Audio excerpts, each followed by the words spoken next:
curious about your, ATMP in the semiconductor area. What is it all about? What paved the idea? How is it going today? Because I've heard that there are some supply chain challenges and the first lot is not yet out yet, but it might be out in I think the last week of this month or the first week of next month. If you could, elaborate on that. Yeah. Let me first take you back. The journey that we've covered so far. Let me take you back to some extent. So, 2016 is when we got into solid-state memory business. And over the next couple of years, from 2016 to 2018, we built, 1.5 million to 2 million memory devices for companies like HP, Sony, Silicon Bar, etc. And during that journey, our engagement with Sony, reached the highs as high as we can get. And Sony, being a Japanese company, we were always looking at forward planning on what we can do a few years ahead. So in those planning meetings, we had decided back in those days, in 2017, 2018, that we should backward integrate and we should have more and more value addition. And so that's when we came up with this idea of backward integrating into semiconductor packaging. So that's where this idea came from. To our bad luck, Sony decided to quit this market worldwide, and this market for them was known as RME, which is recording media and energy. But we decided that we should not quit this market, we will continue. Although yes, when a large company like Sony and a large customer like them quit the market, it creates some void. So for some time, it went on to the back burner. But then towards the end of 2019, we again started to look at this as a possibility. And it was a matter of timing, how should we really roll this out. Post-pandemic, the first PLI was rolled out, and that's what gave us that last push to really get into this. Right? So the very first PLI, we applied for it under the category of mobile phone and its components. And so since we are out of all the packages that we will be making, memory is one of the packages, and therefore we got into memory packaging. Now, cut short to today, over the last 3 years, so let's say the PLI happened in July or June of 2020 I think, we incorporated our company Sahasra Semiconductors in July of 2020, and over the last 3 years we've built up the facility ground up, so it's a greenfield project. Brought in all the ecosystem around clean room and all the other associated utilities and facilities. Brought in equipment at a time when the semiconductor equipment pricing was also at its peak. The lead times were at its peak, but at least we got first mover advantage. And so, last week of September is when we're actually going to commence commercial production. Now, we did do some trial production in March of this year, and so we've been doing a lot of prototype and testing, etc. the last few months. But yes, end September is when we will start commercial production. Interesting. I mean, I have spoken to Mr. Manwani a lot. This, whatever you told me, requires a lot of investment, right? Were there some serious thoughts? Were you ever in double minds that whether we should do it or whether we should not do it? I'll tell you why I'm asking this question. Because we have had biggies, very big corporate houses back out, right? They said we'll do it, they never did it. But you did it. So, were you ever in a double mind that is this a risk that we are taking, or is this something that we need to do? I don't think we have had an iota of doubt either then or today.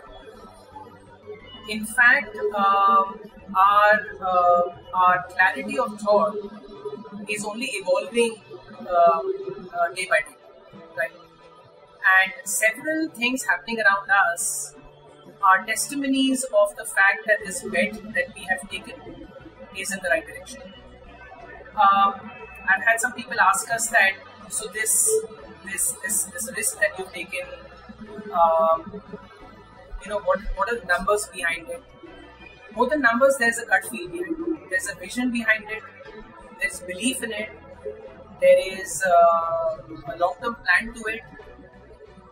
Not always do you look at numbers before your belief. So it's a leap of faith. The numbers will follow. We are talking to multiple customers. We are not only looking at memory packages, we are looking at packages, SOP packages, QFNs, DFNs. And within these packages, there are various verticals that we will be targeting. As an OSAT player, or maybe as an ATMP player as well, where we feel that nobody is coming forward and we have to take an extra leap of faith to come forward to develop that ecosystem. Not that we want to be an IDM or a product company or a brand ever, not at all. We're only trying to fill the void of someone else coming to the stage, and so we are trying to fill that gap. That's all. So we do not have any doubt on what we have done so far or what we envision to do 3 years back. Interesting. Speaking of customers, potential customers, do you think that you'll be 5 years from now, your revenues for this would be led by India or would it be led by foreign countries? 5 years from now. I think, so let me answer it in such a way, it's going to be a mix. Revenues will probably, let me divide into 3 categories actually. It will be domestic customers. It will be export, but it will be multinationals buying within it. Understood. Now, whether they export it or they get it consumed in India will depend upon how the overall landscape changes. See, everything is interlinked. The semiconductor ecosystem can be built only when its customer ecosystem develops further. So the ecosystem for the semiconductor and their output, which is primarily consumers in terms of OEMs or EMS companies, if that grows further, and it's already happening, there are tons of companies who've gone public or who've got P-funded, and a lot of other companies are looking at India interestingly. So as that market grows, there will be a huge outcry that we need the semiconductor ecosystem to be close by. Now, that does not mean that, there are, let's say, maybe, 10,000 semiconductor devices in different categories. It does not mean everything will start, getting built in India. But I think we'll have to look at some of the low-hanging fruits. What works for the country? What works for the technology ecosystem that comes within the country in the near term? I think we all have to recognize, if you look at TSMC's story, today they are where they are after 40 years. I know we would all like to shortcut that to 4 years, but that's not realistic, right? So we will take our time. Let's look at in India a story of the automotive ecosystem. Let's look at Tata, and let's look at the Tata Indica, what it was in the year 1998 or 99 when it got launched. Sorry, my numbers may be wrong. And let's look at what they are today, 25 years later. Tata Nexon. Tata Nexon, what a hit. I mean, I'm so proud as an Indian. And I'm proud that an Indian EV company is leading the EV race. But you have to recognize it took resilience over a 25-year period, and then there was a large business house. Here, I mean, we're a very, very small company, but I'm sure somewhere along the way, people will have faith in us. We may have strategic partners, and the market is open. I mean, we have no concern over competition per se. It's only going to help the ecosystem. So I'm sure it will take years, and then automotive had a compelling reason that it had to be made within the country, and that compelling reason is logistics. Semiconductor has no compelling reason other than geopolitics. And so, but that's a big enough reason. That's why I think things are moving ahead. But having said that, it is going to take its time.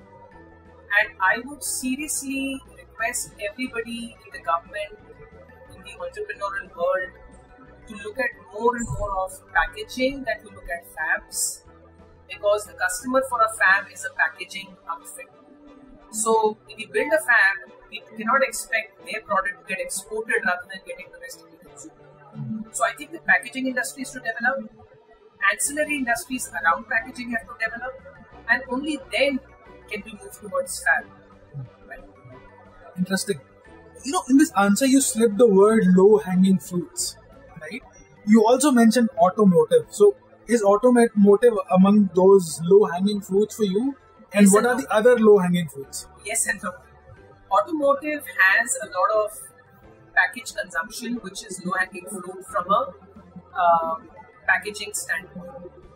But automotive standards are the topmost standards in the world, and it has to be such because you're playing with people's lives.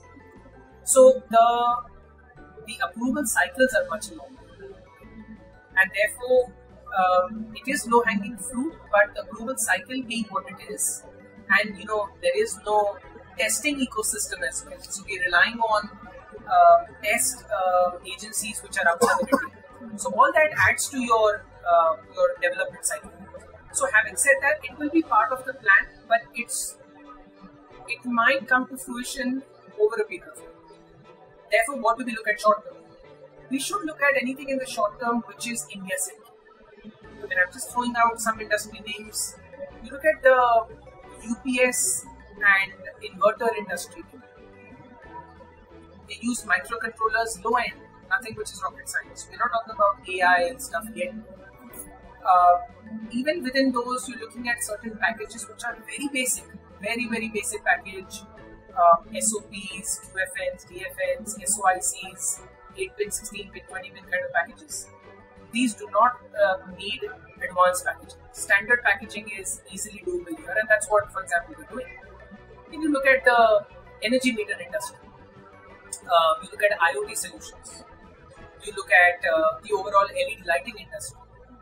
So there are several industries which are very India-centric, where India is at a number 2, number 1 spot.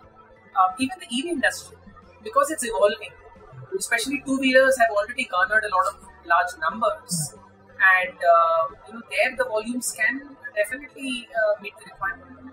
And then I would also appeal to the software ecosystem within semiconductor, and India is doing well in that space. All those companies, whether they're startups or developed companies in Hyderabad, Chennai, Bangalore, start to develop and design semiconductor packages as fabless companies for India requirement. I know everybody has been doing it for multinationals, but it's time we start designing for India companies, because hardware companies like Sahasra and others will be here to package in India. One last question. I met Mr. Manwani. I asked him some questions. He told me, I am no more, you can ask me questions no more. As my son, we are promoting him as the spokesperson. So he has done a lot for India. He has done a lot for Sahasra. Right? And it's a very tough space. Are you prepared? Are you nervous? Are you scared? What are you? Extremely. There are butterflies in the stomach constantly. But I think if you have butterflies in the stomach, which means it's a good nervousness, which means you fear what can happen. If we do not have butterflies in the stomach, it will mean that we are overconfident. That we think it's a cakewalk, and it definitely is. So it's going to be a tremendous challenge. We've had people congratulating us, but I've been telling everybody we've done nothing so far. The real challenge is to come, and this is going to be a pathway which is going to be riddled with all sorts of blocks along with it, thorns and everything that you can think, because at every step we have nothing. People are not available, equipment is not available, materials are not available, machines are not available, mindset is not available. I've heard a statistic that the semiconductor industry worldwide has 20% population being Indians. I think that's more. But where are they within India? They're not there. So they're not here because they don't have an opportunity. We are hoping to provide some of those opportunities, and it is my sincere appeal to my fellow Indians overseas. Please come back to your country, contribute to your country, help us. We are only a medium. I'm not saying this as an owner, I'm saying this as an Indian, that please come and help build this ecosystem. You guys have the knowledge. I'm here as a medium only, probably as a financer, like to put money into this, and with a vision. We all together need to work towards this vision. Additionally, which I don't want to leave out, the semiconductor ecosystem, and I've mentioned this earlier, is very, very decentralized. Sorry, is very, very centralized. It's pocketed with certain companies and certain countries. It's time we decentralize it. The pandemic has taught us that. So we should not go back to the pre-pandemic era. We need to redo our supply chains, and we need to look at alternatives available so that such kind of similar situations, if they ever come up, we can all manage and self-sustain to some point. I don't think any country can self-sustain 100%, but self-sustain to certain points, and at least to areas which are basic in need for their manufacturing industry and electronics, per se. So I think that's what we should do.